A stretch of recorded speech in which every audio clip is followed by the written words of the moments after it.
Ready? Okay, so my name is Maddison and I'm going to be talking about exercise and well-being, but mainly focusing on like mental well-being and how physical exercise contributes to that. So we all know that your brain is probably the most important organ in your body. It's involved in everything you do, how you think, how you feel, how you act, and how you get along with other people. So when your brain is healthy, you're healthy, and when you're unhealthy, your brain is unhealthy. A healthy brain equals a happier you, probably a healthier you, a wealthier you, a wiser you, and a more effective you. And you probably also make choices that prolong your life. Whereas if you have an unhealthy brain, you're probably sadder, sicker, poorer, less wise, less effective, and make unhealthy choices that take away years from your life. So the brain is an extremely complex muscle, and at the same time, it's extremely fragile. So 80% of the brain is water, 60% of the brain's solid weight is fat. And although the brain is only 2% of the body's weight, it uses 20 to 30% of the calories you consume. So physical exercise contributes to mental well-being by it boosts blood flow to the brain, and just as any muscle, the more blood flow you have, the better you're able to work out, I guess, or use that muscle. It improves the oxygen supply, so the same thing applies to that. It helps the brain use glucose or energy more efficiently. It protects the brain from free radicals. And physical exercise has also been proven to elevate mood and keep energy up throughout the day. So one thing that's kind of important for us as students is that physical exercise protects the memory structures and the temporal lobes, which are in the hippocampus, from high stress conditions. When we're under stress, it causes the adrenal glands to produce too much cortisol, which damages and even kills cells in the hippocampus, and that hurts our memory. So as students, our memory is extremely important. If you're under stress and you have problems with memory and you're taking tests, then you're not going to do too hot.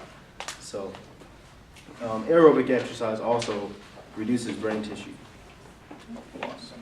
So a simple way you could do, something simple you could do to reduce aging is to exercise 30 minutes a day, 5 times a week for, 5 times a week. And then resistance exercise as well, which keeps you stronger to live longer. One of the articles that I had was titled "The Influence of Physical Activity on Mental Health, Well-Being" by Dr. Kenneth R. Fox, which stated that there was sufficient evidence for the effectiveness of exercise in the treatment of clinical depression, as well as exercise has a moderate reducing effect on the state and trait anxiety, and can improve physical self-perceptions, and in some cases, global self-esteem. The article also suggests that aerobic and resistant exercise enhances mood states, and also it improves cognitive functioning, which in that case it would be like reaction time, memory, and fluid intelligence. So, and also we went to it was a seminar last year talking about executive functioning and how exercise contributes to that. So in the prime time for us as students to study, if you're trying to learn a complex topic or having a hard time studying for a test, the best time to do that would be right after your exercise, because exercise improves your ability to, or your executive functioning. So some physical exercises that are beneficial to the brain are aerobic exercise with burst training. So that would be interval training, which involves 60 seconds of high intensity followed by a few minutes of low intensity. Coordination activities such as dancing, tennis, ping pong, tai chi, things like that. Strength training, and that would be like resistant training or actual weightlifting. And so some mental exercises that would obviously improve your mental well-being would be the eating raisins exercise, which we're about to do in a second. There's also just sitting exercise, where you just sit and you focus on something, with no goal. And then also singing. It has been proven to lower cortisol in amateurs, and it increases oxytocin. So, and lastly, at the seminar, they told us that it was a seminar that we went to this year about positive emotional habits, something like that. It was reading literary fiction increases empathy and social skills. So one of the exercises that we can do, I gave everybody a box of raisins, and if you don't like raisins, you don't have to eat them right now. Just kind of participate. Let's see. So This exercise increases mindfulness, which helps your ability to like focus your attention on specific tasks. So we would begin by placing the raisin in the palm of your hand, and just spend a few moments. Yep. I ate my raisins. Can I have some? Yeah, you can have some. I didn't know. Okay. So you can begin by placing the raisin in the palm of your hand. Spend a few moments looking at it, just examining it. How many of you guys have actually looked at a raisin before? Just like looked at the colors, the wrinkles, and the grayness of it? And then you're going to gently pick up the raisin and put it between your thumb and index finger and roll it between them. What does the raisin feel like? What are the textures? And then, so now you're going to close your eyes. And you're going to rub the raisin across your lips to notice what it feels. It's just a part of the exercise.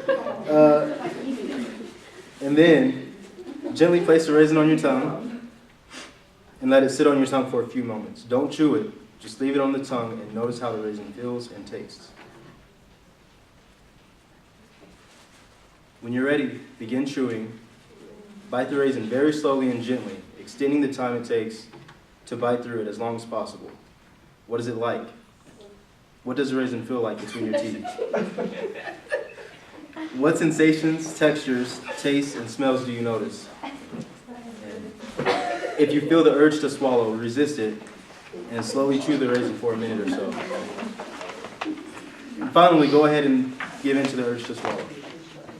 How many of you guys swallowed your raisin before? Okay, so that's pretty much all I have. For more information on this, Dr. Amen has a lot of good information about how to exercise and improve your brain activity. One of the books that I used, and it's on the reference pages, is to change your brain, or use your brain to change your age. And so it talks about a lot of things you can do to improve your brain health. So, are there any questions? Yep. How would you use this information to improve your personal life? Well, in your personal life, a lot of it, let's see, like your prefrontal cortex controls your impulsiveness and your ability to like hold yourself back from saying things that you shouldn't be saying, but it goes on mentally. So, in my personal life, I may have a lot of things that I have to say to somebody, but it's not the right place or time. So, that's how it could apply. Yep. Did the study explain why it chose raisins instead of something else? Oh no, this was the raisins weren't a part of the study. I could have showed something else, but Okay. a box of raisins was easier to buy than a bunch of buttons or something. Yep. Okay, you said that after you exercise, you should study or something. Yeah. Whatever. Does it say like an amount of time in between? Like, Immediately after you exercise. Oh, okay. Yeah, that's the best time your brain is primed and ready to go after. So if I wait like a couple of hours, it's not gonna. Not necessarily. Okay.